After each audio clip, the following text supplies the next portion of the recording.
निमित्तकृत्य अहश्री भगवान वासुदेवा अर्जुनाचं निमित्त करून कुरुक्षेत्राच्या रणांगणावर गायलेलं असणारं हे गीतारूपी शास्त्र, या शास्त्राची निर्मिती कशी झाली हा विषय सांगणारा पहिला अध्याय आहे. दुसऱ्या अध्यायामध्ये सांख्य तत्वाचं निरूपण परमात्म्याने केलं आणि तिसऱ्या अध्यायामध्ये कर्मयोगाचं निरूपण भगवान परमात्मा सांगतात. कारण किम कर्म किम कर्मेती कवयहाप्यात्र मोहिता, करणीय काय अकरणीय काय या बाबतीमध्ये कर्माचं तत्व हे अत्यंत गोपनीय आहे, सूक्ष्म असल्यामुळे ऋतंभरा प्रज्ञासंपन्न महात्मा देखील त्या कर्माच्या निर्णयामध्ये ठप्प त्याची बुद्धी होते. त्यामुळे करणीय काय अकरणीय काय याचा विवेक सामान्य बुद्धीला होत नाही आणि मग तो विवेक आपला सर्वाला व्हावा. अज्ञातशी ज्ञापकत्वम शास्त्रशी शास्त्रत्वम, अज्ञाताचं जे ज्ञान करून देतं त्याला शास्त्र म्हणतात. तर श्रीमद भगवद्गीता हे भगवान परमात्म्याने गायलेलं गीत हे शास्त्र आहे, आपल्याला अज्ञाताचं हे ज्ञान करून देणार आहे. आणि कर्म विपाकाचा सिद्धांत असा आहे की कर्म हे भोगल्याशिवाय आपल्याला सोडत नाही. येथे नाही उरो आले अवतार, एरते पामर जीव किती, म्हणजे देवाधिकाला देखील कर्म हे भोगल्याशिवाय सोडत नाही. ज्ञानी महात्मा जरी असला तर त्याच्याही बाबतीमध्ये श्रुतीमातेचं सांगणं आहे, प्रारब्ध कर्माणाम भोगादेव क्षयः कल्पकोटही शतैरेपे, प्रारब्ध कर्म हे भोगूनच संपावं लागतं.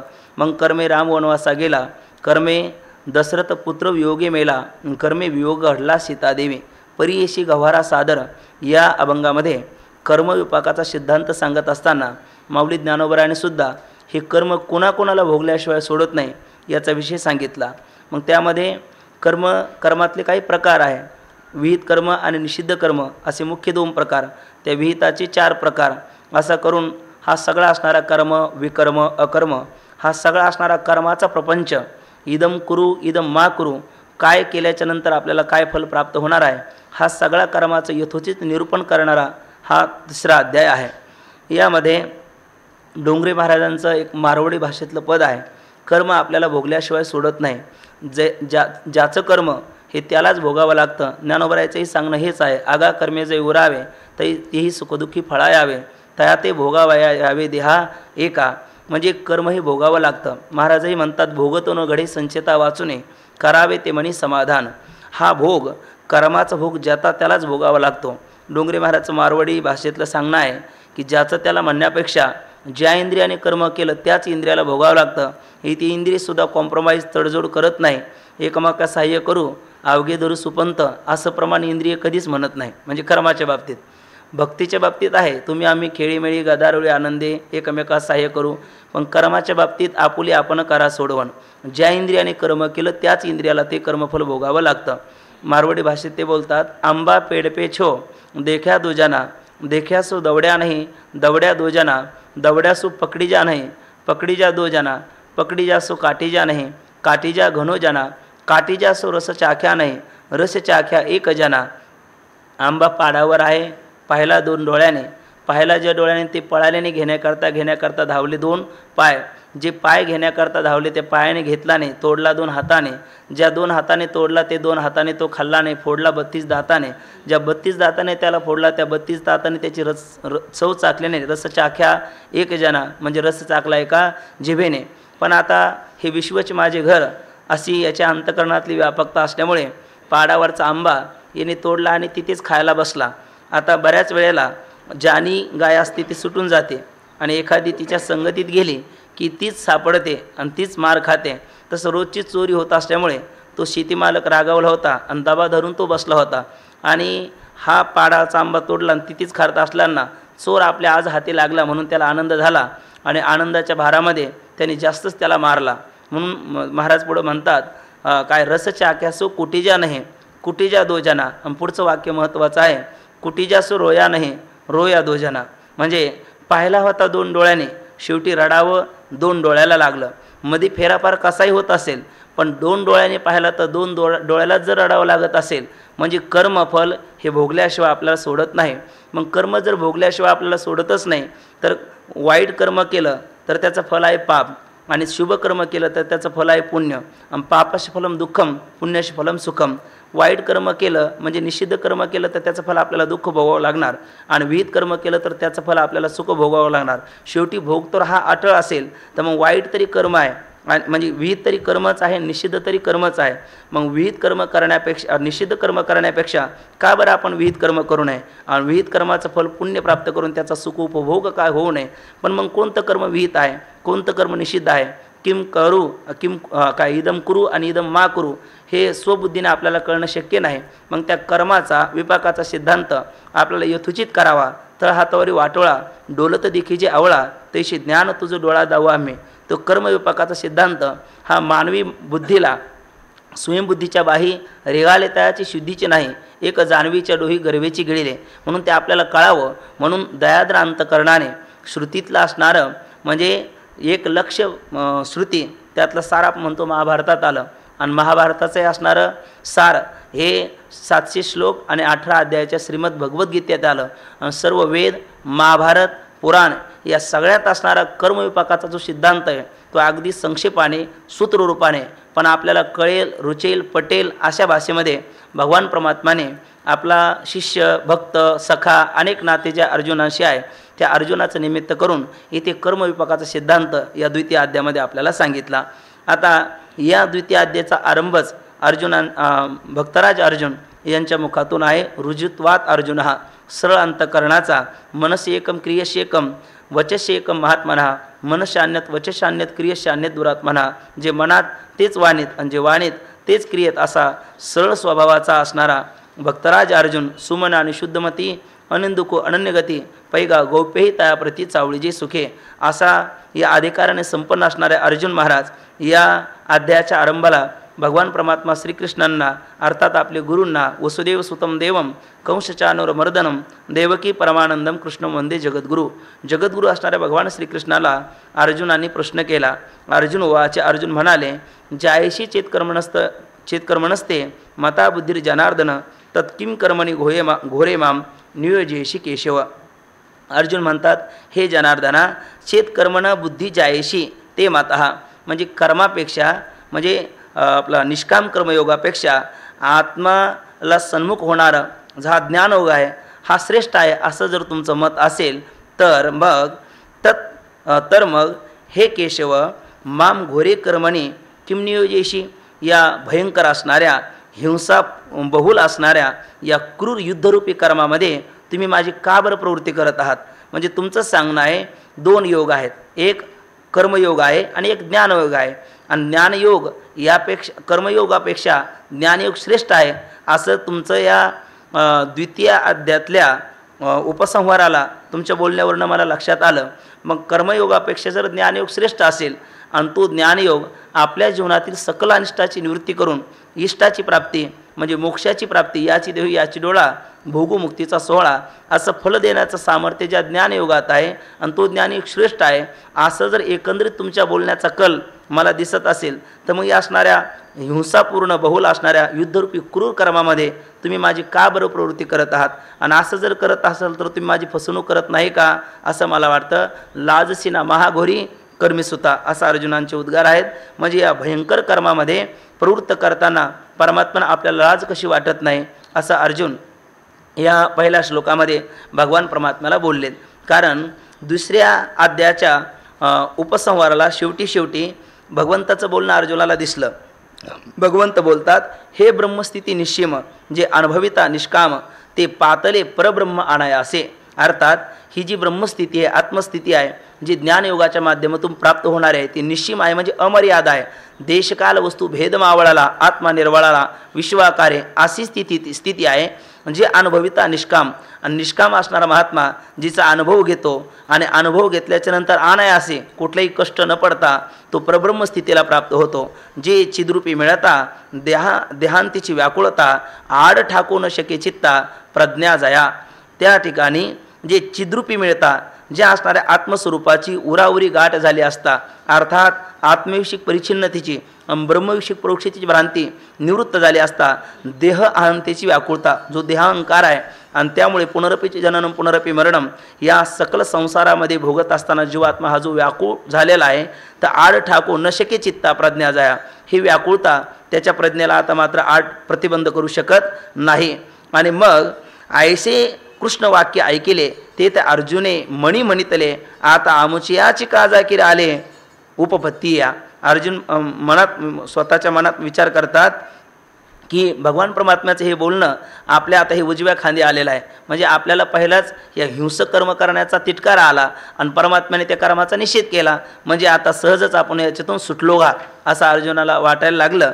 आणि पुन्हा भगवान परमात्मा बोललेत या दुसऱ्या अध्यायात, हातो वा प्राप्स्यसि स्वर्गम जित्वा वा भोक्ष्यसि महिम तस्माद उत्तिष्ठ कौंतेय युद्धाय कृतनिश्चय. हे कौंतेय, हे कुंतीनंदना, या युद्धरूपी कर्म स्वतःचा वर्ण आणि आश्रम म्हणजे क्षात्र धर्म वर्णानुसार तुला प्राप्त झालेले युद्धरूपी कर्म याचं जर तू आचरण केलं तर दोन्ही बाजूने तुला फायदाच आहे. तू यदा कदाचित जर तुला जीवितहानी झाली तर प्राप्स्यसि स्वर्गम, स्वर्ग लोकाची तुला प्राप्ती होईल. आणि यदा कदाचित जर जिंकलास तर महिम भोक्ष्यसे, या पृथ्वीचं राज्य तू भोगशील. म्हणजे कर्मयोगापेक्षा ज्ञानयोग श्रेष्ठ आहे सांगता आणि पुन्हा माझी कर्मयोगात प्रवृत्ती करता असं आपण का बोलता. पण कदाचित काय देव आहे तुझे चरित्र काही नेण्याचे अशी अंतकरणातली थोडी एक भीती आहे की परमात्मा बाबा बोलतात ना ध्वन्यार्थाने, कदाचित भगवंत मला तर हे ज्ञानयोग तर सांगत नसतील ना, पण माझ्या बुद्धीला मात्र याचा काही निवाडा होत नाही. हे सांगताना अर्जुन बोलायला लागलेत, व्यामिश्रेणे वाक्येन बुद्धिमोह यशीव मे तदेकम वद निश्चित्य येन श्रेयो हमप्नुयाम.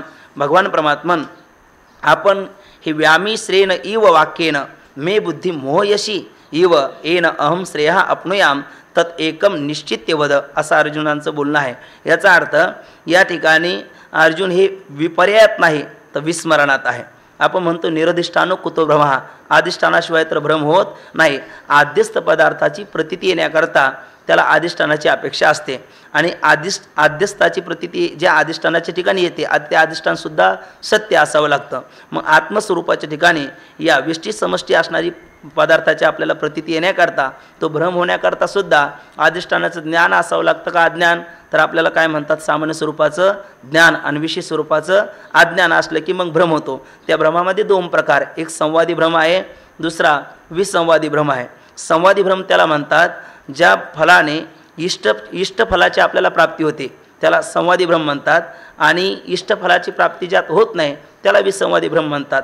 जसे की उदाहरण दिलेलं आहे विद्यारण्य स्वामीने, दीपप्रभा मणिभ्रांती विसंवादी भ्रम उच्यते, मणिप्रभा मणिभ्रांती संवादी भ्रम उच्यते. दिव्याच्या प्रभेवर आपल्याला रत्नाचं भ्रम होणं हा काय आहे, विसंवादी भ्रम आहे, कारण जवळ गेल्याच्या नंतर आपल्याला काही रत्न प्राप्त होणार नाही. पण मणिप्रभा मणिभ्रांती संवादी भ्रम उच्यते.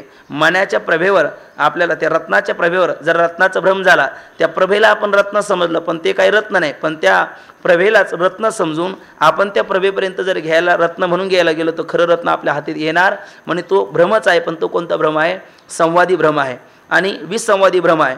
आणि त्या संवादी आणि विसंवादी भ्रमात पुन्हा दोन प्रकार असतात, एक निश्चयात्मक भ्रम आणि संशयात्मक भ्रम. निश्चयात्मक भ्रम म्हणजे आयम सर्पहा, रज्जूस ठिकाणी काय म्हटलं, हा काय आहे, सापच आहे असा त्याचा दृढ निश्चय झाला, तो निश्चयात्मक भ्रम आहे. आणि रज्जुर्वा सर्पहा, हा रज्जू आहे का साप आहे, स्थाणू आहे का पुरुष आहे, द्विकोटिक ज्ञान असेल तर तो संशयात्मक भ्रम आहे. आता अर्जुन महाराज या ठिकाणी व्यामी श्रेणेव असं बोलतात तर ते भ्रमात आहे. पण कोणत्या भ्रमात आहे, संशयात्मक भ्रमात आहे. आणि संशयात्मक भ्रमात तरी का भगवान परमात्म्याचं बोलणं हे निष्कर्मेचं प्रतिपादन करणार आहे, पण निष्क्रियता का निष्कर्म्यता याच्यातला विवेक अर्जुनाला या ठिकाणी होईनासा झाला. म्हणून अर्जुन हे भगवान परमात्म्याला या ठिकाणी बोलतात, देवा तुमचं बोलणं कसं आहे, व्यामी श्रेण इव वाक्येनं, म्हणजे परस्पर विरुद्ध अर्थाचं प्रतिपादन करणारं हे तुमचं बोलणं मला प्रतीतीला येतं. मे बुद्धी मोहयशी इव, माझ्या बुद्धीला माझ्या अंतकरणाला मोहात भ्रमात आपण घालत आहात. पण माझी देवा हात जोडून कर जोडून आपल्याला विनंती आहे, नाहीतर मी तुम्हाला प्रार्थना केलीच ना, शिष्यस्तेहम शादी माम त्वम प्रपन्नम, माम त्वाम मी तुमचा शिष्य आहे, माम शादी म्हणजे मला आपण उपदेश करा, त्वाम प्रपन्नम मी आपल्याला शरण आलो आहे. आणि येन अहम श्रेय अपनुयाम, ज्यामुळे मी निश्चित असणारा श्रेयाला, श्रेय आणि प्रेय, मला प्रेयाची अपेक्षा नाही, मला श्रेयाची अपेक्षा आहे. प्रिय आणि श्रेय यातील फरक आज आहे, या माया आणि मायाकारी जगातील नामरूपात्मक प्रपंचाच्या कुठलीही आपल्याला प्राप्ती होणं म्हणजे ते श्रेय आहे, प्रेय आहे. आणि अधिष्ठानाची आपल्याला प्राप्ती होणे ते श्रेय आहे. म्हणजे भौतिक जगातला लाभाला त्याला प्रेय म्हणा, आणि आत्मस्वरूपात अध्यात्मातलं जे आत्मस्वरूप आहे त्याचा आपल्याला अपरोक्ष साक्षात्कार होणं याला श्रेय म्हणतात. तर येत श्रेय हा म्हणजे ज्याच्यात माझं निश्चित कल्याण आहे, ज्या आपणयाम त्या कल्याणाला मी प्राप्त करेल ना, तत् एकम निश्चित ते वद, ते एक निश्चय करून तुम्ही सांगा. म्हणजे यापैकी तुम्ही श्रेष्ठत्व कोणाचं सांगता? ज्ञानयोगाचं. आणि मला माझी प्रवृत्ती कशात करायला लागला? कर्मयोगामध्ये. पण मग आता मी कर्मयोगाचं अनुसरण केल्याच्या नंतर माझं खरं श्रेयाला मी प्राप्त होईल का ज्ञानयोगाचं अनुसरण केल्याच्या नंतर मी श्रेयाला प्राप्त होईल? या दोन्हीतले एक निश्चयाने आता तुम्ही सांगा. कारण स्वबुद्धीना मी निर्णय करण्याकरता मी असमर्थ ठरतो. मला तर खरं तर युद्धरूपी कर्म त्यागावं अशीच माझी इच्छा आहे. कारण मला माहिती आहे, मी बोललेही अर्जुन मागे संकरोणार काय येव कुलज्ञानाम कुलशेष पतंती पित्रो हे श्याम लुप्तपिंडो दकक्रिया. भिक्षा मागिता भली. म्हणजे यापेक्षा ही युद्धरूपी हिंसक कर्म करण्यापेक्षा आचार्यान मातुलान भ्रातृन पुत्रान पौत्रान सख्युस्तता सुसुरान सुरदश्यव सेनियरू भयोरूपी यांच्यासोबत युद्ध करण्यापेक्षा भिक्षा मागून जीवन केलेलं बरं. म्हणजे अर्जुनाचा कल हे युद्धरूपी हिंसक कर्म करायला नको, म्हणजे कर्मयोग नकोच, म्हणजे उजव्या खांद्यावर चाला असं अर्जुनाचं मत आहे. पण भगवान परमात्मा म्हणतात काही जरी केलं हातवापरा दोन्ही दृष्टीने पाहिलं तर युद्धरूपी कर्म करणं तुझ्या दृष्टीने काय आहे? श्रेष्ठ आहे. म्हणजे तुम्ही श्रेष्ठता सांगता ज्ञानयोगाची आणि माझी प्रवृत्ती मात्र करतात कर्मयोगामध्ये. मग नेमकं तुमचं बोलणं हे दुट्टपणाचं दिसतंय. म्हणून त्यावेळेला अर्जुन बोलायला लागला की याच्यातलं निश्चित माझं कल्याण कशाने होईल ते आपण सांगा. असं ज्या वेळेला बोलले त्यावेळेला भगवान परमात्मा श्रीकृष्ण बोलतात. श्री भगवान उवाच. देव म्हणतात लोकस्मिन द्विविधा निष्ठा पुराप्रोक्ता मया नघ ज्ञानयोगेन सांख्यानाम कर्मयोगेन योगिनाम. षड्गुण ऐश्वर्य संपन्न असणारे भगवान परमात्मा अर्जुनाला असा प्रश्न पाहून देव बोलायला लागले, हे अनघ.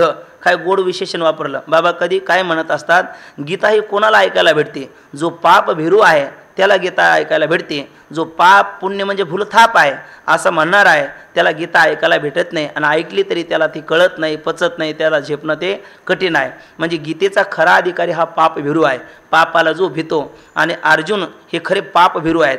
किती अर्जुनांना पापाची भीती आहे? आपण बाबांच्या मुखातून नेहमी प्रसंग ऐकतो. ज्या वेळेला अज्ञातवासाच्या काळात राहिला असताना त्यांच्या कुलामध्येच एक निर्णय झाला आणि ती प्रतिज्ञा, गायी ब्राह्मणाच्या हरण झाल्या, माझ्या गायी वाचवा, माझ्या गायी वाचवा असा म्हणून ब्राह्मण ओरडत आला. शस्त्रास्त्र घेण्याकरता द्रौपदी माता आणि ज्येष्ठ भ्राता असणारे युधिष्ठिर हे एकांतात बसले असताना गोमातेचं रक्षण करण्याकरता क्षत्रिय असणारे अर्जुन आपले शस्त्रास्त्र घेण्याकरता धावले. एकांताचा भंग झाला आणि मग ती केलेली असणारा जो करार झाला त्याच्यानुरूप वागण्याकरता 1 वर्ष ते अज्ञातवासात राहत असताना त्यांचे पिता म्हणजे इंद्राच्या मंत्रापासून कुंती मातेला प्राप्त झालेला अर्जुन, मग पित्याला वाटलं आपलं वैभव आपल्या पुत्राला भोगायला भेटावं म्हणून ते स्वर्गाला अर्जुनाला घेऊन गेले.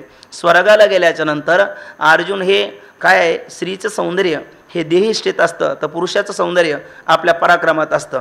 अर्जुन देहिष्ठेने तो सुंदर आहे पण ते पराक्रमाने सुद्धा सुंदर आहे, कारण त्यांच्यासारखा पराक्रम हा कोणाचाही नाही. ज्ञानोबर आहे ज्ञानेश्वरीच्या पहिल्या अध्यायामध्ये अर्जुनाचा पराक्रम सांगत असताना बोलतात काय, तुआ संग्रामी हरू जिंतीला निवात कवचाचा ठाव फेडीला पवाडा तुआ केला गंधर्वासी. असे असणारे भगवान शंकराला सुद्धा पाशुपत आश्रम मिळवण्याकरता इतकं गोड युद्ध करतात की देवाला काय करतात, प्रसन्न करून घेतात. आणि भगवान शंकर म्हणतात आप काय लागतं ते मागून घ्या. म्हणजे इतकी योग्यता असणारी अर्जुनाची पराक्रमाची आहे. आणि देहष्टीने तर सुंदरच आहे. मग स्वर्गातली असणारी उर्वशी नावाची जी अप्सरा आहे तिला इंद्राने आज्ञा दिली आणि अर्जुनाच्या विषयी तिच्या अंतःकरणात मोह निर्माण झाला. तर त्यावेळेला अर्जुनाला होऊन त्यांनी मागणी घातली. तर अर्जुनाने सांगितलं तुकोबराच्या भाषेत, जाईव तू माते न करी सायास आम्ही विष्णुदास तैसे न हो. त्यावेळेला एक स्त्री होऊन आल्याच्या नंतर आपण जर तिचा असा अवमान करत असाल तर मी एक सामान्य स्त्रीने, कदाचित तुम्हाला वाटत असेल काय ज्ञानोबराय घोंगडीच्या अभंगात बोलतात, रक्त रे तर दुर्गंधी जंतू नरकमतानले भरले रे नवा ठाई पाठवून गेली ती तू आम्हासी दिदली रे. असं मृत्यूलोकातलं जे एखाद्या स्त्रीचं घाणेरडं शरीर असतं तसं माझं असं कदाचित तुम्हाला वाटत असेल. आणि म्हणून काय विष्टालेप चौकडे नाकी तोंडी कुरुमिकडे असं माझं शरीर समजू नका. तिने आपलं शरीर विदीर्ण केलं तर योजन त्याचा सुगंध दरवळायला लावला. तरी अर्जुनाने म्हटलं काही जरी असलं तर परावी येणारी रखुमाई समान हे गेले नेमून ठाईचीची नाही म्हटले चालणार नाही. त्यावेळेला ती उर्वशी असणारी क्रोधाला आविष झाली आणि तिने सांगितलं, हे बघा आपण जर माझा स्वीकार करत नसाल तर मी आपल्याला शाप देईल. त्यावेळेला बाबा सांगत असतात अर्जुन त्याही वेळेला त्या स्वर्गामध्ये उर्वशी नावाच्या त्या रंभेला अप्सरेला बोलतात, आम्ही शाप स्वीकारू पण पाप करणार नाही. आणि मग बाबा पुढचं वाक्य सांगत असतात, धर्माचं, नीतीचं, संस्कृतीचं, मर्यादेचं पालन करण्याकरता आपण जर शाप जरी स्वीकारला तो शापसुद्धा आपल्याला वरदान ठरू शकतो. आणि अर्जुनांच्या बाबतीत हा शापच वरदान ठरला. कारण 12 वर्षाचा वनवास आणि 1 वर्षाचा अज्ञातवास, या अज्ञातवासाच्या काळामध्ये विराट राजाच्या पदरीमध्ये बल्लव, कंक, सौरंध्री या रूपाने ही सगळी मंडळी राहत असताना सगळे कदाचित लपणं शक्य होतं, पण अर्जुनासारखा तारा हे लपणं कठीण होतं. पण उर्वाशीचा जर शाप नसता तर कदाचित अर्जुन त्यावेळेला लपू शकला नसता. आणि अर्जुन जर लपू शकला नसता तर 12 वर्षाचा वनवास पुन्हा चालू झाला असता. तो शापसुद्धा वरदान ठरला, कारण अर्जुनाचा असणारा पापभिरूपणा. आणि असा पापभिरू अर्जुन असल्यामुळे अर्जुनाला ही गीता ऐकायला भेटली. हे कदाचित भगवंताला सर्व माहितीच आहे. आणि म्हणून अर्जुनाकरता भगवंताने या ठिकाणी विशेषण वापरलं अनघ. अघ म्हणजे पाप आणि अनघ म्हणजे पाप निष्पाप असणारे हे अर्जुना, हे अनघ. अस्मिन लोके मया द्विविधा निष्ठा पुरा प्रोक्ता. या मृत्यूलोकाच्या बाबतीत 2 निष्ठा माझ्याकडनं पूर्वीच सांगितल्या गेलेल्या आहे. त्यात सांख्यानाम आपलं ज्ञानयोगेन सांख्यानाम आणि कर्मयोगेन योगिनाम, म्हणजे जे ज्ञानयोगाच्या द्वारा आत्मस्वरूपापर्यंत जाऊ पोचतात त्यांना सांगितली ती सांख्यनिष्ठा. आणि कर्मयोगाच्या बाबतीत त्या मार्गाच्या द्वारा आत्मस्वरूपापर्यंत जाऊ इच्छितात त्यांच्याकरता सांगितली मी योगनिष्ठा, म्हणजे निष्काम कर्मयोगाचं मी प्रतिपादन केलं. 2 निष्ठा म्हणजे 2 असतात, एक कृतोपास्ती आहे आणि एक अकृतोपास्ती आहे. बाबा नेहमी म्हणतात कृतोपास्ती म्हणजे कृतः उपास्ती कृतोपास्ती. ज्याने उपासना गत जन्मामध्ये केलेली आहे त्यांना म्हणतो आपण कृतोपास्ती, आणि ज्याने उपासना वगैरे केलेली नाही त्याला म्हणतो आपण अकृतोपास्ती. तर अकृतोपास्ती पुरुष हा कर्मयोगाचा अधिकारी असतो आणि कृतोपास्ती पुरुष हा ज्ञानयोगाचा, ज्ञाननिष्ठेचा अधिकारी असतो. ज्ञाननिष्ठा आणि कर्मनिष्ठा त्याला सांख्यनिष्ठा किंवा योगनिष्ठा असेही शब्द आहेत. ज्ञाननिष्ठेलाच ज्ञानयोग, संन्यासयोग किंवा सांख्ययोग असे शब्द गीतेमध्ये आपल्याला ठिकठिकाणी पाहायला भेटतात. आणि कर्मयोगाच्या बाबतीत त्याला कर्मयोग, समत्वयोग, बुद्धियोग, तदर्थ कर्मयोग, मदर्थ कर्मयोग किंवा मत कर्मयोग असे वेगवेगळे शब्द अगदी 18व्या अध्यायापर्यंत भगवान परमात्मा वापरतात. त्यातल्या 2 निष्ठा मी पूर्वीच सांगितलेल्या आहेत. असं म्हणतात, ज्याच्याद्वारा विहंगम मार्गाचं अनुसरण करून आत्मस्वरूपापर्यंत आपण ज्याच्याद्वारा जाऊ शकतो, ते माऊलीचं भाष्य करणारे असे ओव्या आहेत, त्याला आपण म्हणा ज्ञाननिष्ठा. आणि पिपिलिका मार्गाच्या द्वारा आपण आत्मस्वरूपापर्यंत ज्याच्याद्वारा जातो त्याला म्हणा निष्काम कर्मयोगाची असणारी ती कर्मनिष्ठा. ज्ञानोबरांनी त्याच्या दोन्ही ओव्या तिथं भाष्य करताना दिल्या. उत्प्लावना सरिसा पक्षी फळासी झोंबे जैसा, सांगे नरू केवी तैसा पावे वेगा. म्हणजे उड्डाण करून लगेच त्या फळाशी झुंबतो आणि त्या फळाचा उपभोग घेतो, ती आहे ज्ञाननिष्ठा. त्या पद्धतीने याची देही याची डोळा, तात्काळ आपल्या आत्मस्वरूपाला जाणून त्या परमानंदामध्ये निमग्न ज्याच्याद्वारा होऊ शकतो ती आहे ज्ञाननिष्ठा. आणि मग हळूहळू ढाळे ढाळे केतुलीने एके वेळे तया मार्गाचे निबळे निश्चित ढाके, ती कोणती निष्ठा आहे तर कर्मनिष्ठा आहे. म्हणजे तिला इथं कर्मयोगनिष्ठा असं म्हणतात. अशा 2 निष्ठा परमात्म्याने सांगितल्या. सद्योमोक्ष देणारी ती ज्ञाननिष्ठा आणि क्रमाने मुक्ती देणारी ती कर्मनिष्ठा. किंवा त्याला म्हणतो आपण मार्जार किशोर न्याय आणि मरकट किशोर न्याय आहे ना. याही बाताने आपल्याला त्याचा भेद पाहता येतो. अशा 2 निष्ठा मी पूर्वीच सांगितलेल्या आहे असं भगवान परमात्मा अर्जुनाला बोलतात. म्हणजे या 2 निष्ठा कशा करता सांगितल्या? अर्जुनाचा प्रश्न काय कदाचित आपल्याला असं वाटेल आणि भगवान उत्तर देतात काय. अर्जुनाने काय सांगितलं, यत निश्चितम श्रेय तन्मे ब्रूहि, ज्याच्यात माझं निश्चित कल्याण आहे ते देव आपण आम्हाला सांगा. आणि देव सांगायला लागले किती निष्ठा? 2 निष्ठा. याचं सांगण्याचं तात्पर्य परमात्म्याचं हे आहे की जरी ज्ञानयोग हा श्रेष्ठ असला कशापेक्षा, कर्मयोगापेक्षा, तरीसुद्धा आपला मार्ग एखादा श्रेष्ठ आहे म्हणून त्या मार्गाचं अनुसरण करायचं असं नसतं. आपला अधिकार कोणत्या मार्गात आहे त्यानुसार आपण त्या मार्गाचं चयन करायचं असतं. सूर्य उगवल्याच्या नंतर सगळ्याच दिशेत सगळ्याच वाटा आपल्याला दिसतात, पण सगळ्याच वाटेने आपण चालतो का तर नाही. आपल्याला ज्या वाटेद्वारा आपण साध्यापर्यंत जाणार आहे त्याच वाटेचं आपण चयन करतो, निवड करतो, त्या वाटेने आपण जातो. तशा शास्त्राने जरी अनेक मार्ग सुचवले असले, सांगितले असले, तरीसुद्धा आपला कोणत्या मार्गात अधिकार आहे त्या मार्गानुसार आपण त्याचा स्वीकार करावा आणि आपल्या साध्यापर्यंत जावं. जसं की निर्विण्णानाम ज्ञानयोग नाशिनाम हे कर्मसु न निर्विण्ण अतिसक्तो भक्तियोगशी सिद्धिदहा. हाही श्लोक बाबा पाठात बोलले 2-3 वेळेला की निर्विण्णानाम ज्ञानयोग, ज्याच्या ठिकाणी पूर्ण विरक्ती आहे. काय माऊली म्हणतात ना, वितरागती सारिका जोडून ठेविला सखा जो आगव्याची भूमिका सवे चाले विरक्ती वाचून कही ज्ञानासी तगणेची नाही आईशे विचारून ठाई ठेविले देवे. म्हणजे विरक्तीरूपी पाणी आपल्याकडे नसेल तर ज्ञान मार्गाचा आपण अनुसरण करू शकत नाही. म्हणजे पूर्ण वैराग्य तुकोबरा म्हणतात काय विवेकासहित वैराग्याचे बळ धगधगीत ज्वाळ अग्नी जैसा अशी विरक्ती जर आपल्याकडे असेल तर मग आपण ज्ञान मार्गाचं चयन करावं. पण आपल्याकडे पूर्णच विषयासक्ती असेल तर मग न निर्विण्णो नाती सकतो आपला पूर्णच विषयासक्ती असेल निर्विणाम ज्ञानयोगा नाशेनाम हे कर्मसू पूर्ण विषयासक्ती असेल तर मग कर्म मार्गाचं आपण अनुसरण करावं. आणि न निर्विण्णो नाती सकतो भक्तियोग से सिद्धदहा न निर्विण्णो नाती सकतो म्हणजे पूर्ण विषयासक्ती नाही आणि पूर्ण विरक्ती देखील नाही. आज नाही जरी म्हटलं तर एकंदरीत विचार केला तर अशा या सदरातला वर्ग आता प्राय भरपूर असतो. न निर्विण्णो नाती सकतो म्हणजे पूर्ण विरक्ती नसते आणि पूर्ण विषयासक्ती नसते. अशा करता आहे तो भक्ती मार्ग. तर अर्जुनाला या ठिकाणी म्हणतात तुझ्या अंतकरणाचाच विचार तू कर. या दोन निष्ठेपैकी कोणत्या निष्ठेचा अधिकारी तू आहे असं जाण आणि त्यानुसार तू जर पाहिलं आम्ही तुला कर्मात प्रवृत्त करतो म्हणजे विनाकारण म्हणजे ज्ञानयोग श्रेष्ठ असून सुद्धा कर्मयोगात का प्रवृत्त करतो असं तुला वाटत असेल तर तुझा अधिकार कशाचा आहे कर्मयोगाचा आहे म्हणून आम्ही तुम्हाला कर्मयोगात प्रवृत्त करतो असा सांगण्याचा भाव भगवान परमात्म्याचा आहे. आता या दोन निष्ठा जरी असल्या दोन्ही निष्ठेच्या बाबतीत कोणत्याही निष्ठेच्या सिद्धीसाठी आपण स्वरूपाने जर कर्माचा त्याग केला तर यापैकी कुठलीच निष्ठा आपल्याला प्राप्त होऊ शकत नाही. हे सांगताना भगवान परमात्मा बोललेत न कर्मणा मनारंभा नैष्कर्म्यम पुरुषोष्णुते न च संन्यासना देवम सिद्धिम समधिगच्छति.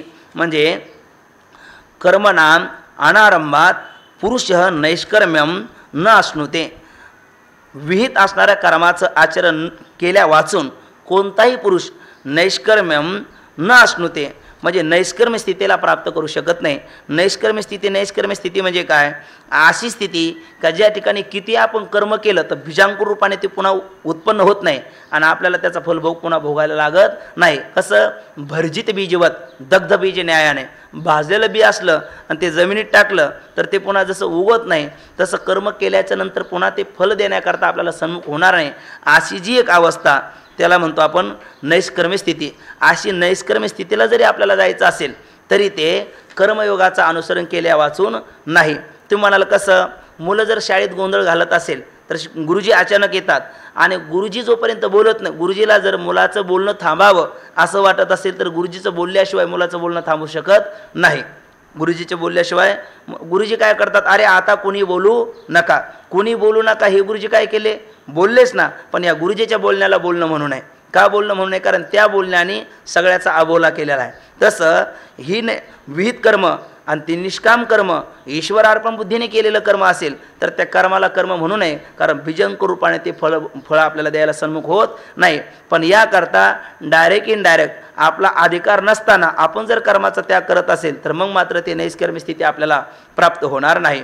संन्यासात एव सिद्धिम न समधिगच्छति.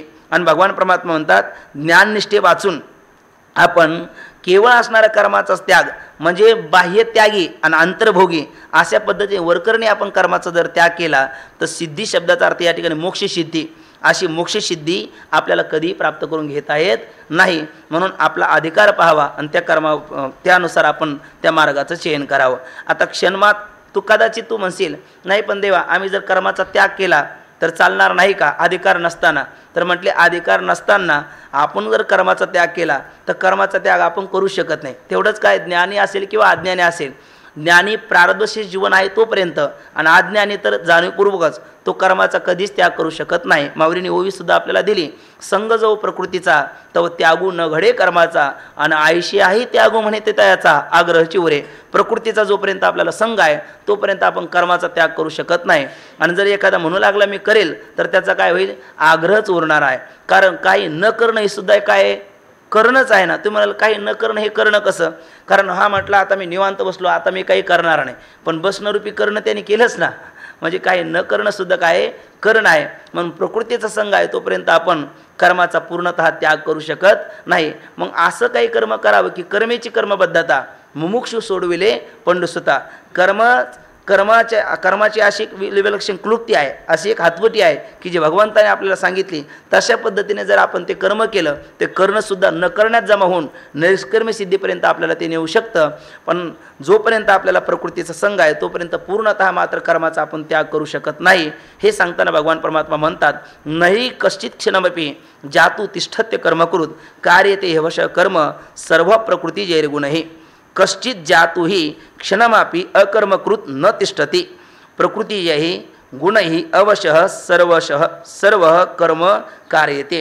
भगवंत म्हणतात, अर्जुनाला सांगतात, कश्चित जातुहि क्षणमापि अकर्मकृत न तिष्ठति, म्हणजे कोणताही मनुष्य कोणत्याही वेळी निसंदेहपणाने क्षणमात्रसुद्धा कर्म न करता तो कधीच राहू शकत नाही. आपण म्हणलं सुषुप्तीत तरी ते प्राणापान भाता हे कर्म त्या ठिकाणी सुद्धा काय आहे, चालूच आहे. म्हणजे कर्म न करता मनुष्य कधी राहू शकत नाही. ही कारण प्रकृतीचे ही गुणही कर्म न करता मनुष्य का राहू शकत नाही असं कदाचित अर्जुन विचारतील. म्हणून अभिप्रेत्य परिहाराने उत्तरार्धात भगवान परमात्मा उत्तर द्यायला लागलेत, प्रकृतीचे ही गुणही अवशः सर्व कर्म कार्यते. म्हणजे प्रकृतीपासून उत्पन्न झालेले जे त्रिगुण आहेत, या त्रिगुणाने परतंत्र झालेला हा जीवात्मा, कारण ज्ञान होत नाही तोपर्यंत, गुणातीत अवस्थेला प्राप्त होत नाही तोपर्यंत तो त्रिगुणाच्या ताब्यात आहे. आणि त्रिगुणाच्या ताब्यात असलेली प्रकृती त्याच्याकडनं कदाचित इच्छा नसताना देखील, तिथं माऊलीने उदाहरण दिलं, रथीजय आरुढीजे ते चळा होणी हिंडीजे. म्हणजे रथावर एखादा बसला तर त्याला इच्छा नसताना सुद्धा तो म्हटला नाही पण मी आता जाणार नाही. तू जरी किती जाणार नाही म्हटला तर तुला गेल्याशिवाय गती नाही. तसं प्रकृतीरूपी आपण रथात जर बसलेला आहोत तर त्रिगुणाला वशीभूत होऊन कर्म केल्याशिवाय हा करता कधी राहणार नाही. म्हणून अवशः सर्व कर्म कार्यते. प्रकृतीला पराधीन होऊन हा सर्व मनुष्य लोक, हा प्राणी समुदाय सर्व प्रकारचे कर्म त्याला करावे लागतात. आता एखादा म्हणेल फक्त वरवर इंद्रियांची क्रिया न करणारा आणि विषयाचा अंतकरणामध्ये चिंतन करणारा असा जर मनुष्य असेल तर मग त्याला तुम्ही काय म्हणाल देवा, कारण त्याच्या योग्यता तर ती नाही, पण आपल्याला लवकरात लवकर ते फल प्राप्त व्हावं म्हणून अधिकार नसताना त्याने जर कर्माचा त्याग केला तर काय होईल, म्हणजे अंतभोगी आणि वरकरणी त्याग असा जर घडलं तर भगवान परमात्मा म्हणतात त्याला आम्ही दांभिक म्हणू. दंभ खाल पाहिलं, तो ब्रह्मदेवाच्या सभेत गेला, चंचू पात्राने ते शिंपडत बाजूक हो जाव आणि सगळे बरोबर बाजूला, सूर्यचंद्र इंद्र हे सगळे सुद्धा बाजूला आलं, कारण एवढा अधिकारी महात्मा डायरेक्ट इनडायरेक्ट ब्रह्मलोकात सत्यलोकात आला आणि सगळ्याच्या पुढे चालतो. त्या अर्थी हा सामान्य कोणीतरी असला असामान्य व्यक्ती आहे, 16 ओळ्यात आहे आणि तो डायरेक्ट इनडायरेक्ट ब्रह्मदेवाच्या मांडीवर जाऊन बसला बाबा म्हटले. आणि ब्रह्मदेवाच्या मांडीवर जाऊन बसल्याच्या नंतर ब्रह्मदेवापेक्षाही 2 अधिकारी वर आहेत, विष्णू आणि भगवान विष्णू आणि महेश. तर त्या भगवंताला ब्रह्मदेवाला वाटायला लागलं कदाचित यांच्या थ्रो कोणीतरी हा आला असावा. आणि मग देवही आपले निवांत बसले, हा आपला तिथे जाऊन दिमागात बसला, पण नेमकं कोण आहे मुख तरी पाहावं. आणि जरा निहाळून पाहिल्याच्या नंतर विचारांती ब्रह्मदेवाला कळालं, बाबा सकाळी बोलले बेटा येतो दंभ आहे ना, हा कोण आहे, हा तर दंभ आहे. म्हणजे हा दंभ इतका सूक्ष्म आहे की तो आपल्याला कळत नाही. आणि तुकोबराय म्हणतात हित व्हावे तरी दंभ दुरी ठेवा. जर आपल्याला खरं हित व्हावं वाटत असेल तर दंभ मात्र नको आहे. मग आपल्या अंतकरणात तर ती योग्य येत नाही आणि वरकरणी जर आपण कर्माचा त्याग करत असेल तर तो दांभिक त्याग होईल. आणि हा दांभिक त्याग उलट आपल्याला आहे त्या साध्यापासून सुद्धा पतित करणार आहे. म्हणजे निष्काम कर्मयोगाचं अनुष्ठान केलं तर कधीतरी काय निष्काम कर्मयोगापासून सुरुवात करून निष्कर्म दशेमध्ये तो कधीतरी त्याची परिसमाप्ती झाली असती. पण वरकरणी जर त्याग केला तर मात्र त्या स्थितीला तो स्वप्नात देखील प्राप्त होण्याची सुतराम शक्यता नाही. दंभाकरता एक गोष्ट ऐकली होती, एक माणसाकडे एक दंभ म्हणजे काय, आपल्याकडे जे नाही ते भासवणं बाबा म्हटले काल, तर त्याला काय म्हणतात दंभ. त्याच्याकडे तो गेला आणि गेल्याच्या नंतर लटकस तो टेबल फोन असतात ना, तो फोन उचलला त्याने आणि कानाला लावला. आणि कानाला लावल्याच्या नंतर बोलायला लागला, हो बरोबर आहे तुम्ही आणता ते ठीक आहे, पण आता सध्याला आम्ही व्यस्त आहोत, अमुक आहोत तमुक आहोत. इतका बोलायला लागला की त्याला भासवायचं काय होतं की मला इतके फोन येतात, मला बोलायला सुद्धा सवड नाही असं त्याला दाखवायचं होतं. आणि अर्धा तास झाला, पाऊण तास झाला आणि तो बोलणं झाल्याच्या नंतर त्यांनी फोन खाली ठेवला. आणि मग त्याला विचारला, अहो कधी आलात आपण. तो म्हटला मी कधी म्हणजे तुम्हाला भेटायला नाही आलो. म्हटले तासभर तुम्ही ज्या फोनवर बोलत होता ना त्याची वायर तुटलेली ती जोडायला आलो. मग याला कळालं की आपलं सगळं भांडवल काय झालं, उघडं पडलं. याला काय म्हणतात दंभ, म्हणजे त्याला म्हणतात मिथ्याचारस उच्यते. तसं या ठिकाणी भगवान परमात्मा त्याला बोलतात कर्मेंद्रियानि संयम्य यास्ते मनसा स्मरण इंद्रियार्थान विमूढात्मा मिथ्याचारस्य उच्यते. म्हणजे विमूढात्मा कर्मेंद्रियानि संयम्य यह मनसा इंद्रियार्थान स्मरण असते स मिथ्याचार उच्यते. भगवान परमात्मा बोलतात मूढ बुद्धीचा असणारा हा मनुष्य कर्मेंद्रियानि संयम्य म्हणजे सर्व इंद्रियांना जबरदस्तीने म्हणजे अंतकरणात तो भाव नसताना वरकरणी त्याने इंद्रियाला विषयापासून काय केलं, रोखलं. आणि यह जो असा मनुष्य मनसा इंद्रिय अर्थान स्मरण असते, मनाच्या द्वारा इंद्रिय म्हणजे पंचज्ञानेंद्रिय, पंचज्ञानेंद्रियचे पंचविषय शब्द स्पर्श रूप रस गंध यांचं काय करतो, स्मरण करतो, चिंतन करतो. सह मिथ्याचार उच्यते. तो मिथ्याचारी आहे अर्थात तो दांभिक आहे. आणि असा दांभिक मनुष्य त्याला कधीही आपली सुस्वरूप स्थिती त्याची सुतराम प्राप्त होण्याची शक्यता नाही. म्हणून तू कदाचित म्हणशील का मी आता हा त्याग केला कर्माचा तर नाही का चालणार, तर तुझी ती योग्यता नसल्यामुळे वर करणे कर्माचा त्याग करून तुला चालणार नाही असं भगवान परमात्मा बोलतात. आणि आजच्या श्लोकात मनाने इंद्रियाचं संयमन करून अनासक्त भावाने कर्म करणाऱ्याची जी प्रशंसा आहे भगवान परमात्मा ती या श्लोकात करतात. म्हणजे भगवंताला या 2 श्लोकात एवढंच सांगायचं, आपल्या अंतकरणात ती इच्छा नसताना वरकरणी जर एखादा दांभिक पद्धतीने कर्माचा त्याग करत असेल तर त्यापेक्षा आपल्या अधिकारानुरूप कर्मयोगाच्या मार्गाचं चयन करून ईश्वरार्पण बुद्धीने जर तो कर्म करत असेल तर त्या दांभिक त्यागी पुरुषापेक्षा तो कर्माचं आचरण करणारा पुरुष काय आहे, श्रेष्ठ आहे. कारण तो साध्यापर्यंत जाऊ शकत नाही, हा हळूहळू आपल्या साध्यापर्यंत जाऊ शकतो. हे सांगताना भगवान परमात्मा बोलतात यस्त्व इंद्रियानि मनसा नियम्यारभते अर्जुन कर्मेंद्रिय कर्मयोग मसक्तस विशिष्यते. भगवान परमात्मा बोलतात तू अर्जुन यह मनसा इंद्रियानि नियम्य आसक्त. हा आपण सगळेजण उच्चार करू श्लोकाचा. यस्त्व इंद्रियानि मनसा नियम्यारभते अर्जुन कर्मेंद्रिय कर्मयोग मसक्तस विशिष्यते.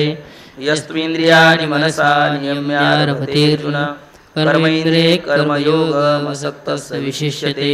यस्त्वेन्द्रियाणि मनसा नियम्यारभते अर्जुन कर्मेंद्रिय कर्मयोग मसक्तस विशिष्यते.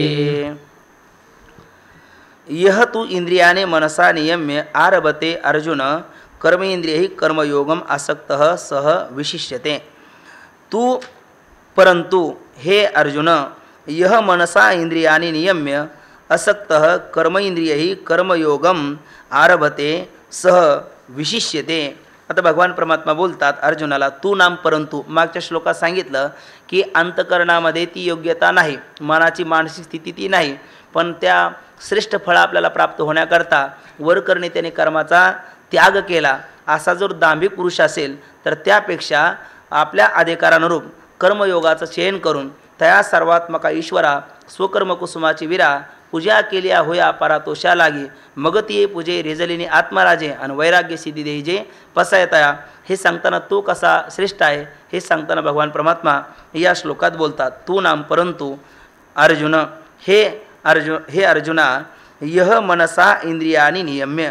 जो पुरुष मनाच्या योगाने मनाच्या द्वारा इंद्रियानी नियम्य म्हणजे आपले इंद्रिय काय करतो, वश करतो. अर्थात आपल्या विचारसागराच्या शमाधी षटकामध्ये जो शमदम करतो म्हणजे परमार्थाला प्रतिबंधक असणाऱ्या स्वाभाविक विषय वासण्यापासून अंतकरणाचा निग्रह करतो हा झाला शम.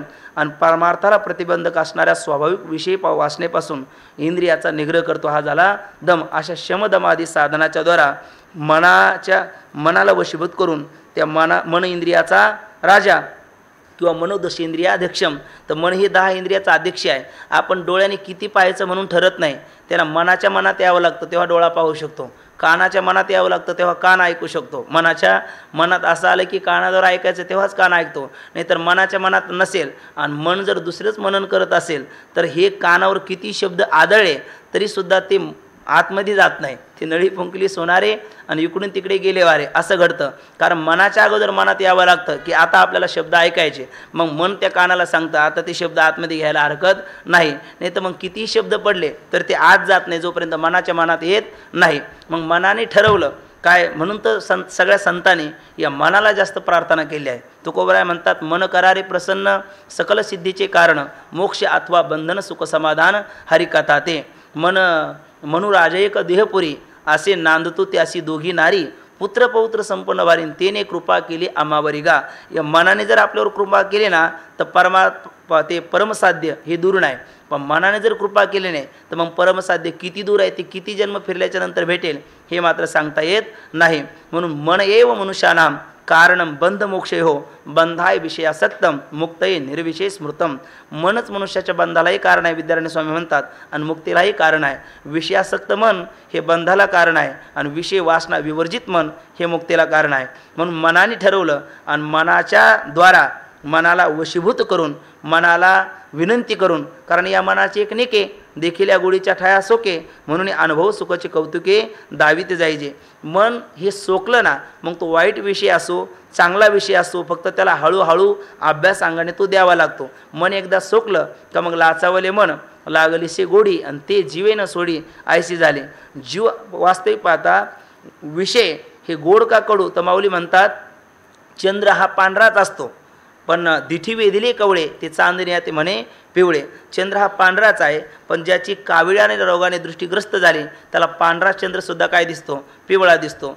दूध हे पायपा दूध पवित्र आणि गोड ते पवित्रही आहे गोडही आहे पण ज्याच्या ज्वराने ज्याचं मुख विटाळलेलं आहे त्याला ते पवित्र आणि गोड असणारं दूधसुद्धा कसं लागतं कडू लागतं त्याला ते मारक ठरतं. तसा परमार्थ हा गोडच आहे पण माऊली म्हणतात विषय विषयाचा पडी पाडू गोड परमार्थ लागे कडू कडू विषय तो गोडू जीवाशी झाला. गोड कडू असणारा विषय गोड का झाला या मनाला त्याची चटक लागली याने अभ्यास केला.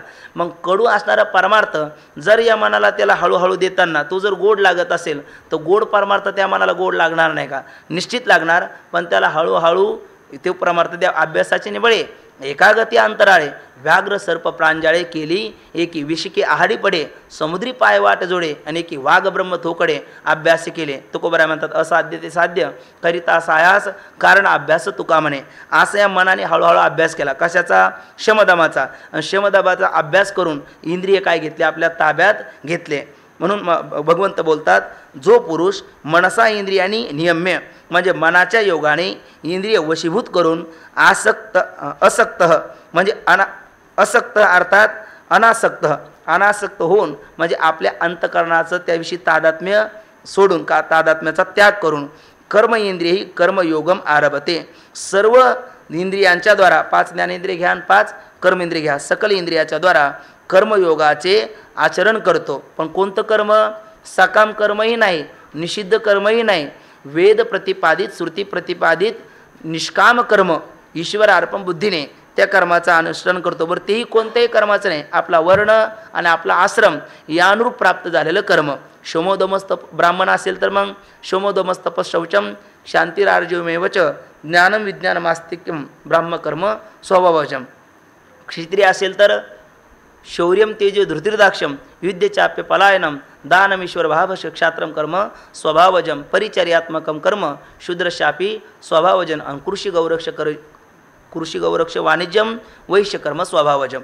हे असे 4 वर्ण आणि त्या अनुरूप प्राप्त झालेलं आपलं कर्म ते निष्काम अनासक्त भावाने जर त्या कर्म करण्याचा त्याने आरंभ केला त्या कर्माचं आचरण केला तसं विशिष्यते. हा दांभिक त्यागापेक्षा सुद्धा हा कर्मयोगाचं आचरण करणारा पुरुष काय आहे श्रेष्ठ आहे असं भगवान परमात्मा बोलतात.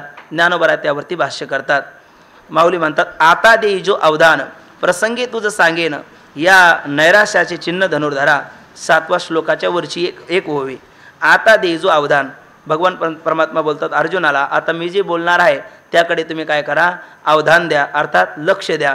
कारण वक्त्याला श्रोत्याकडनं दुसरं अपेक्षित नसतं वक्त्याला श्रोत्याचं फक्त चित्त अपेक्षित असतं. कारण आपलं ते आपण म्हणतो ना शरीरात पित्त प्रपंचात वित्त आणि हे परमार्थ अध्यात्मामध्ये चित्त गरजेचं आहे. जवळही नाही चित्त काय मानिले प्रेत म्हणजे चित्त मिले तो सब कुछ मिले. म्हणून भगवान परमात्मा अर्जुनाला म्हणतात तरी देई अवधान. आणि आपल्या नव्या अध्यायाची सुरुवातसुद्धा हीच आहे तरी अवधान एक वेळे दिजे मग सर्व सुखाशी पात्र होईजे हे प्रतिज्ञे उत्तर माझे उघड आहे का. भगवंत म्हणतात तरी देई अवधान. मग प्रसंगी तुझं सांगेन. आता प्रसंग ओढावलेलाच आहे म्हणून मी आता त्या प्रसंगानुरूप आता काय करणी आहे काय अकरणी आहे याचा विवेक मी तुझं सांगेन. या नैराश्याचे चिन्ह धनुर्धरा. नैराश्याचे म्हणताना निरीच्छाचे चिन्ह मी तुला सांगणार आहे. हे गांडीव धनुष्य धारण करणारे अर्जुना ऐक. आणि मग पुढे बोलतात जो अंतरी दृढ परमात्मरूपी गूढ बाह्य भागू तो रूढ लौकिकू जैसा. आता हा कर्म तर करतो, कर्म करतो, इच्छारहित करतो, आणि याचाच अर्थ आपल्या वर्ण आणि आश्रमाला प्राप्त झालेलं श्रुती प्रतिपादित जे विहित कर्म आहे ते निष्काम भावनेने त्या सर्वात्मका ईश्वरा या पद्धतीने हा कर्म करतो. मग कर्म करत असताना त्याच्या अंतःकरणातली स्थिती काय आणि बाहेर त्याचा व्यवहार कसा याचं प्रतिपादन करताना देव बोलायला लागले, जो आंतरी दृढ म्हणजे अंतःकरणामध्ये निश्चयाच्या बाबतीत पाहिलं तर तो दृढ आहे. म्हणजे हाच निश्चय माझा फरी मी निश्चय होणी दुजा, इतका दृढ निश्चय का आपल्या निश्चयापासून तो कधी ढळत नाही. परमात्मरूपी गुढ, आणि परमात्मा म्हणजे आपलं जे अधिष्ठान रूप आहे, अधिष्ठान आहे, परमात्मा स्वरूप आहे, आपलं आत्मस्वरूप आहे, त्याच्याशी चिंतनाने एकरूप झालेला आहे, समर्पण झालेला आहे, तद्रूप झालेला आहे परमात्मरूपी गुढ. बाह्य भागू तरी रूढ लौकिकू जैसा. आणि बाह्यत्कारी वर करणे जर त्याच्याकडे आपण पाहिलं तर जैसा लौकिकू तैसा रूढ, म्हणजे जसा लौकिक व्यवहार लोक करतात तसंच त्याचाही व्यवहार बाह्यदृष्ट्या चालू आहे, तसाच तोही कर्माचं आचरण करताना दिसतो. माऊली म्हणतात बघा, तोही नेत्रीप आहे, श्रवणी ऐकू तो आहे, परी तिथीचा सर्वथा नव्हे नवल देख. म्हणजे तो कानाने तोही ऐकतो, डोळ्याने तोही पाहतो, म्हणजे ज्ञानेंद्रिय कर्मेंद्रियाच्या द्वारा सगळा व्यवहार तो करतो, पण जरी करत असला तर तेथीचा तो सर्वथा नव्हे नवल देख. कारण तो तेथीचा नाही, तो कोठीचा आहे ते वर सांगितलं पूर्वार्धामध्ये. तो आंतरी दृढ परमात्मरूपी गुढ, तो कुठे आहे तर तो इथे आहे. पण व्यवहार करताना मार्गाधारे वर्तावे, विश्व मोहरे लावावे आणि अलौकिक न व्हावे लोकांप्रती. कारण काय, चातुर्य लपवी, महत्त्व हारवी, पिशेपण मिरवी आवडू नये. अशा पद्धतीने तो गुढ आपलं जे मूळ स्वरूप आहे, आपली जी अंतःकरणातला आतला एक अनुशुद्ध धागा आहे, त्याच्या बाबतीत तो कुणालाही कळू देत नाही. कारण यदा कदाचित कळून दिलं तर आपण आपल्या साधनेपासून काय होऊ शकतो, भ्रष्ट होऊ शकतो. कारण काय ते कृषीवलू शेतकरी माऊलीनं उदाहरण दिलं आहे, पेरणी केल्याच्या नंतर त्याला काय करतो, झाकतो. तसं दांभिक पद्धतीने आपली साधना कधी उघडी करत नाही. आपल्या साधनेत तो मस्तीत राहतो, आपल्या आनंदात राहतो, पण लोकदृष्ट्या व्यवहार हा लोकासारखा तो व्यवहार करतो. म्हणून बाह्य भागू तरी रूढ लौकिकू जैसा. जो इंद्रिया आज्ञा न करी विषयाचे भय न धरी प्राप्त कर्म ना वेरी उचित जे जे. जो इंद्रिय आज्ञा न करी, तो आपल्या असणारे जे ज्ञानेंद्रिय कर्मेंद्रिय आहे ना, त्या असणाऱ्या इंद्रियांना विषय भोगाची आज्ञा करत नाही. समोर विषय दिसतो, डोळ्याला म्हटले पहा, शब्द ऐकायला भेटतात, काना तुम्ही ऐका, असा इंद्रियाला विषय भोगाची आज्ञा करत नाही. कारण आज्ञा करणार हे मनच आहे ना, तोच आहे ना. कारण त्याने आज्ञा केल्याने तर पुढच्या गोष्टी घडू शकत नाही. ते म्हणाला मग आमच्यात आज्ञा न करताना इंद्रिय जातात, ते ज्ञानी महात्म्याचं चालू आहे. ते ज्यांनी इंद्रिय मनाला काय घेतलं, ताब्यात घेतले त्याचं, कारण त्याने जे सांगितलं तेच त्याची इंद्रिय करतात. तो कोबराय म्हटले, घेई घेई माझे वाचे गोड नाम विठोबाचे, तर वाणी ते विठोबाचंच नाम घेते, अन्य नाम ती घेत नाही. डोळ्याला सांगितलं डोळे तुम्ही घ्या रे सुख, पहा विठोबाचे मुख, तर डोळे विठ्ठलाचंच मुख पाहतात, अन्य मुख पाहत नाही. तुम्ही ऐका रे कान माझे विठोबाचे गुण. तसा म्हणजे निषिद्ध विषयामध्ये तुम्ही चिरवण करा, त्यात वावरा, अशी आपल्या इंद्रियाला तो आज्ञा करत नाही. म्हणून म्हणतात, जो इंद्रिय आज्ञा न करी आणि विषयाचे भय न धरी, पण आदृष्ट आपलं म्हणतो प्रारब्धवशामध्ये यदा कदाचित विषयाचा जर संबंध आलाच, त्यागाचा कधी कधी काय आहे, त्यागे अंगा येती भोग. आपण कधी कधी प्रयत्नही केला, पण आपल्या जर ते प्रारब्धात असेल या ज्ञानी महात्म्याच्या, आणि जर ते विषय आलेच तर त्याचे ते भय धरत नाही. कारण विषय त्याला कधी पतित करू शकत नाही. म्हणून विषयाचे अदृष्टानुसार प्राप्त झालेले जर विषय असेल तर विषयाचं भय तो अंतःकरणामध्ये धरत नाही. प्राप्त कर्म ना वेरी उचित जे जे. आणि एवढंच नाही, अंतःकरणात जरी दृढ असला तो, तरी प्राप्त आपलं वर्ण आणि आश्रम रूप प्राप्त झालेले जे विहित कर्म आहे, उचित शब्दाचा अर्थ विहित, जे जे कर्म असेल ते ना व्हेरी, त्याचा तो अव्हेर करत नाही, अर्थात त्याचा तो त्याग करत नाही, ते टाकत नाही. ते आपल्या वर्णाला आश्रमाला प्राप्त झालं ना, तर जोपर्यंत आपण या देहात आहे, संघ जो प्रकृतीचा आत्ताच आपण बोललो, तोपर्यंत आपण कर्म तर करणारच. मग काहीतरी कर्म करण्यापेक्षा जे कर्म गेल्याच्या नंतर इतराला सुद्धा मार्गदर्शन, लोकसंग्रह हमे वापी, म्हणजे लोकसंग्रही होईल, इतराला मार्ग जाळू नये नाव पावलीनी पार, मागील आधार बहुतांचा, इतराला मार्गदर्शन देखील होईल. आणि आपल्याला त्या कर्मयोगाच्या द्वारा भगवान परमात्म्याची जर कृपा झाली तर वैराग्य सिद्धी देई जे पसाया ती विरक्तिरूपी सखा आपल्याला भेटेल, आणि ज्ञानमार्गाच्या द्वारा आपल्याला आपल्या स्वस्वरूपापर्यंत जाता येईल. म्हणून ते उचित प्राप्त झालेले जे विहित कर्म आहे त्याचा तो कधी अव्हेर करत नाही, म्हणजे त्याचा तो त्याग करत नाही, त्याला दूर ढकलत नाही. तो कर्मेंद्रिय कर्मे रहाटता तरी न नियमी परी तेथीचे निवृमे झाकळेना. पण एक गोष्ट आहे, म्हणजे तोही कर्म करतो आणि इतर सामान्यही कर्म करतो, पण हा असणारा ज्याच्या मनाच्या द्वारा इंद्रिय ताब्यात आलेला आहे असा असणारा महात्मा कर्म करत असताना माऊली म्हणतात तो कर्मेंद्रिय कर्मी राहटता. म्हणजे त्याची असणारी श्रोत्र आपलं हे हस्तपाद गुदशिष्ण आणि उभय इंद्रिय असणारी रचना म्हणजे कर्मेंद्रिय आहे. कारण क्रिया करतात ते कर्मेंद्रिय, ज्ञान करून देतात ते ज्ञानेंद्रिय. तर कर्मेंद्रिय कर्मी राहटता म्हणजे कर्मेंद्रियाचे असणारे ते विषय म्हणजे हाताचा विषय काय आदान प्रदान, पायाचे विषय गमनागमन, गोदशिष्णाचा विषय मलमूत्राचा त्याग किंवा रतिक्रीडा आणि वाणीचा विषय काय बोलणं वगैरे. हे सगळे कर्म करत असताना कर्मेंद्रिय कर्मी राहटता. कर्मेंद्रिय त्या कर्मामध्ये राहटत असताना अर्थात वागत असताना तरी न नियमी त्या इंद्रियाचा त्याला आवरत नाही. कर्मेंद्रियाला ते कर्म तो विहित कर्म करू देतो. परी तेथीची उर्मी झाकळेना. पण कर्मेंद्रियाने जे कर्म केलं आणि कर्मेंद्रिय केल्याच्या नंतर विषयाशी कर्मेंद्रियाचा त्या क्रियेशी संयोग झाला काय होतात, काही विकार निर्माण होतात, काही शुभ अशुभ घडतं. पण ते त्या शुभ अशुभात्मक असणाऱ्या ज्या पापपुण्य असेल किंवा विकार असेल त्या विकाराच्या ज्या उर्मी आहेत त्या उर्मीने झाकळेना, त्याने मात्र तो दाबला जात नाही, त्याला तो वशीभूत होत नाही. सुखी संतोषा न यावे, दुःखी विषादा न भजावे आणि लाभालाभ न धरावे. मना माझी सुखदुःखे समे कृत्वा लाभालाभो जया जयो ततो युद्धा युजस्व नैवम पापम वापशिषी. असा हा महात्मा असतो. तो कामना मात्रे न घेपे, मोहमळे न लिंपे, जैसे जळी जळे न शिंपे पद्मपत्र. तो कामना मात्रे न घेपे, तो कामना मात्रे न घेपे अर्थात अंतकरणातल्या ज्या कामना आहे, विषयाची इच्छा आहे, वासना आहे त्याने न घेपे म्हणजे त्याने तो आकाळला जात नाही. बऱ्याच वेळेला आपण कामनेने आकाळला जातो म्हणजे लोक म्हणतात कळतं हो महाराज पण वळत नाही. कळतं पण वळत नाही का, याचा अर्थ तो कामनेने काय झाला, आकाळला गेला. कामनेने त्याला त्याच्या ताब्यात घेतला. आणि मग एखाद्याला म्हटलं तुम्ही जर हे बिड्या पेतात काही लोक, तुम्ही जर पिला नाही तर 4 दिवस जास्त जगाल. तो म्हटलं पण मग आताही सोडली तर आजच मरतो, त्याचं काय आहे ना, असं म्हणतो ना. म्हणजे तो काय झाला, कामनेने आकाळला गेला. म्हणून म्हणतात कामना मात्रे न घेपे आणि मोहमळे न लिंपे. मोह म्हणजे मोहरूपी मल आहे ना, मोह म्हणजे अहममाध्यास या मळाने तो लिपला जात नाही म्हणजे लिप्त होत नाही, त्याच्यात तो तद्भावाला तो प्राप्त होत नाही. म्हणजे त्याविषयी अहमाध्यास तत्संबंधी विषममाध्यास. आणि उपनिषद म्हणतात अहंता ममता इति दुःखास्पदे द्वे. तर त्या मोहरूपी मळाने तो लिप्त होत नाही म्हणजे अहमम अध्यासात तो अडकत नाही. कसं म्हटले कर्म करून सुद्धा त्याच्यात तो अडकत नाही, हे असं कसं शक्य आहे. तर त्याचं उत्तरार्धात उत्तर देतात जैसे जळी जळे पद्मपत्र न शिंपे पद्मपत्र मिवांबसहा आहे ना. जेवी जळात पद्मपत्र म्हणजे पद्म अर्थात कमळ आणि त्याचं असणारं पान. हे कमळ पाण्यातच राहतं पण पाण्याच्या स्पर्शाने ते अचुंबित अस्पर्शित असतं म्हणजे पाण्याचा त्याच्यावर थांबू शकत नाही. त्याने तो जसा असतो तसा हा सगळे कर्म करून देखील त्या कर्माचा जो कर्तृत्व मिळेल आणि कर्तृत्वाचा मधू कर्मफलाचा आस्वादू या दोहीची नावे बंधू कर्माचा की. कर्तृत्वाचा मद आणि कर्मफलाचा आस्वाद, मद आणि फलास्वाद या मळाने किंवा या जलाने हा असणारा ज्ञानी महात्मा लिप्त होत नाही असं माऊली बोलतात. तैसा संसर्गा माझी असे सकळा सारिका दिसे जैसे तोय संगी आभासे भानुबिंब.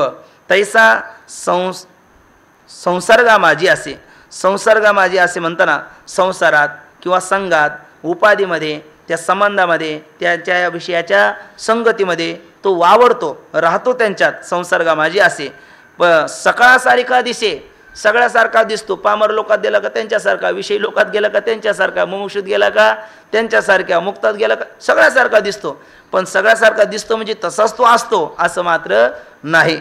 सकाळसारिखा दिसे जैसे तोय संगी आभासे भानू म्हणजे सकाळसारखा कसा दिसेल, भानुबिंब. तोय संगी आभासे, भानू म्हणजे सूर्य, त्याचा असणारं प्रतिबिंब. जसं खाली मठ आहे, आपलं मडका आहे, मडक्यात आपण पाणी भरून ठेवलं आणि पाणी भरून ठेवलं आणि वर पौर्णिमेचा चंद्र आहे तर पाणी जर स्थिर असेल तर प्रतिबिंब कसं दिसेल, स्थिर दिसेल. पाणी जर स्वच्छ असेल तर प्रतिबिंब पारदर्शक स्वच्छ दिसेल. पाणी जर मलिन असेल तर प्रतिबिंब मलिन दिसेल. पाणी जर हलत असेल तर प्रतिबिंब म्हणजे जसं पाणी असेल उपाधीतलं तसं ते दिसेल. पण तसंच बिंब असेल का, उत्तर तर नाही. बिंब तसं नाही, फक्त ते प्रतिबिंब जरी तसं दिसलं तरी तसं मात्र नाही. तसा उपाधीदृष्ट्या देहादृष्ट्या तो त्या त्या व्यवहारात गेला ना, तसा तसा जरी दिसला तरी तो तसा मात्र असत नाही. ही गोष्ट मात्र ह्या इथलचं नवल आहे असं भगवान परमात्मा बोलतात. जैसे तोय संगी आभासे भानुबिंब तैसा सामान्यत्वे पाहिजे तरी साधारणुची देखीजे एरवी निर्धारिता नेनिजे सोय जयाची. माऊली म्हणतात तैसा सामान्यत्वे पाहिजे, म्हणजे आपण खरं त्याच्या आंतरिक दृष्टीने त्याच्या बोधदृष्ट्या आपण विचार करत नाही. त्याच्या वरकरणी व्यवहारावर पाहून त्याच्या देहिष्टीवर पाहून असा सामान्य दृष्टीनेच आपण जर त्याच्याकडे पाहायला लागलो, सामान्यत्वे पाहिजे तरी साधारणची देखीजे, तो सामान्यच आहे, इतर लोक आहे तसाच तो आहे असं आपल्याला वाटेल.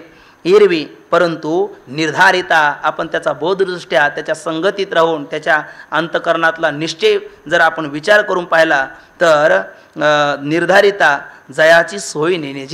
सोय शब्दाचा अर्थ बाबाने अर्थ त्याला मार्ग, त्याची आत्मस्थिती, त्याचा आंतरिक बोध, तो नेमका कोणत्या बोधावर आहे ही सोय नेणे ते मात्र आपल्याला कळू शकत नाही. का कळू शकत नाही? बाबा म्हणत असतात स्वतःचा बोध जर स्वतःला विषय होत नाही तर अन्याला विषय होईल का, म्हणून तो अन्याला मात्र तो कळण्यासारखा नाही. मी ही सगळी लक्षणं कशाला सांगितली तर रोज बाबा बोलतात ही लक्षणं कांडी लावायला सांगितलेली नाही, तर ही आपण तिथपर्यंत आलो की नाही हे पाहण्याकरता ही लक्षणं सांगितलेली आहे. आणि ओवी बाबा सांगत असतात मी सांगितलेल्या लक्षणाची पोथी घेऊन निन्नला त्रिजगती तरी मुक्ताची आत्मस्थिती कोणा प्रति लक्ष वेना. आठवली गोष्ट बाबा सांगतात सगळ्याच्या पाठ आहे पण तरी सांगतो. आनंद आश्रम स्वामी महाराज सुरेगावचे गावात असताना सुया घ्या मणी घ्या पोत घ्या असं म्हणून एक माऊली फिरायला लागली. सुया घ्या मणी घ्या पोत घ्या म्हणता म्हणता ती आरुळीत शेवटी म्हणायची वशीकरण कांडी घ्या आहे ना. मग बाबा म्हणत असतात स्वामी महाराज तिथेच बसले होते. म्हणले मावशी इकडे या.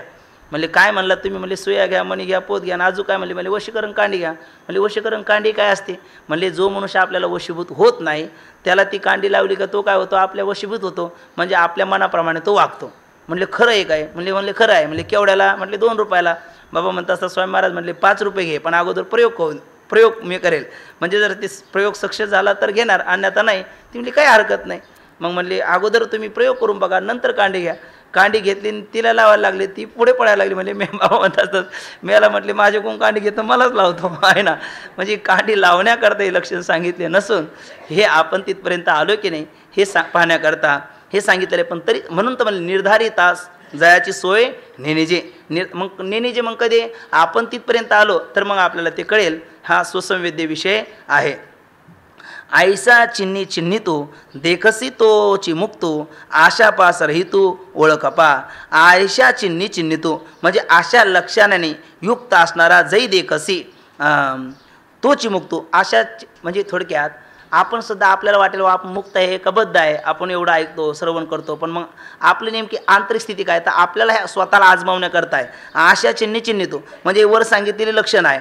या लक्षणाने युक्त असेल आपण सगळं करत असेल, मन हे गोविंदीन देह काम करीव. त्या गोपिका सगळं काम करतात पण त्यांचा मनातला एक अनुशुद्ध धागा कोणाकडे आहे?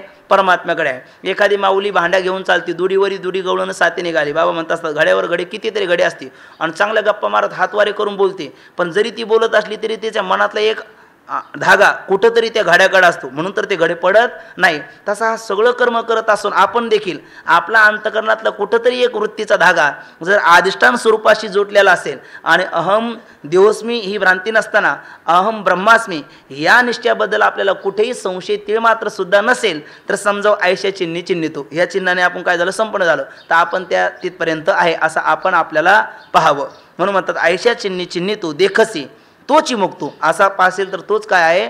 मुक्त आहे. मग म्हणले ते हे सगळं करतो, म्हणले तो जे करील तो करी ते तुली पूजा. मग तो कल्पितो जपू माझा, तो राह ते तर कपिध्वजा समाधी माझी. आशा पाश रहितू ओळखपा. आशारूपी पाशाने तो काय रहित आहे. आहे आशारूपी बेडी अशी आहे, दिसत तर नाही बांधल्याशिवाय राहत नाही. हा आशारूपी पाश. काही पाश आहे बघा, कालपाश, कर्मपाश, धर्मपाश, मोहपाश, जन्मपाश, ब्रह्मपाश, मायापाश आणि तसा हा आशापाश. कदाचित हे सगळी पास तोडल्या जातील पण आशापास तोडणं हा फार कठीण आहे. आशा काय? आशा उपजली अनंतासी. नाथबाबा म्हणतात नाथ भागवतामध्ये आशा उपजली अनंतासी नीच वामनत्व आले त्यासी. आशेने दीन केले देवासी कथा कायशी इतराची. म्हणजे आशा साक्षात परमात्म्याला आली तर त्याला बळीच्या दारात द्वारपाळ व्हावं लागलं. मग देवाला आशा निर्माण झाली तर त्याला इथपर्यंत खाली यावं लागत असेल. आशा ही परमम दुःखम नैराश्यम परमम सुखम. मग सामान्याला जर आशा झाली तर त्याचं किती पतन होईल. म्हणून तुकोबाराय म्हणतात सर्व सुखाची आशा जन्म गेला. पण या महात्म्याच्या बाबतीत जर अर्जुना तू विचारत असेल तर आशा पास रहितू ओळखपा. तो आशारूपी पाशाने बांधलेला नसतो, तो आशापाश विवर्जित असतो. अर्जुना तोच योगी विशेषी जे जो जगी म्हणून ऐसा होय या लागी म्हणिपे तू ते. अर्जुना तोच योगी, अर्जुना तोच योगी आहे. कोणता योगी? हा निष्काम कर्मयोगी, तोच खरा योगी आहे. विशेषी जे जो जगी, आणि जगामध्ये विशेष म्हणून त्याचं वर्णन केलं जातं. म्हणजे त्याचं यांच्यासारखा निष्काम कर्मयोगी कोणी नाही असं म्हणून तो एक विशेष असणाऱ्या आपल्या त्याला विशेष पदाला किंवा विशेष असणाऱ्या लोकाच्या पूज्यतेचा विषय म्हणून त्याची गणना केली जाते. जसं आपले जनक महाराजे हे सगळं कर्म करतात. काय तो श्लोक आठवतो का? संसिद्धी म्हणजे त्या कर्माद्वाराच ते मोक्षाला प्राप्त झाले.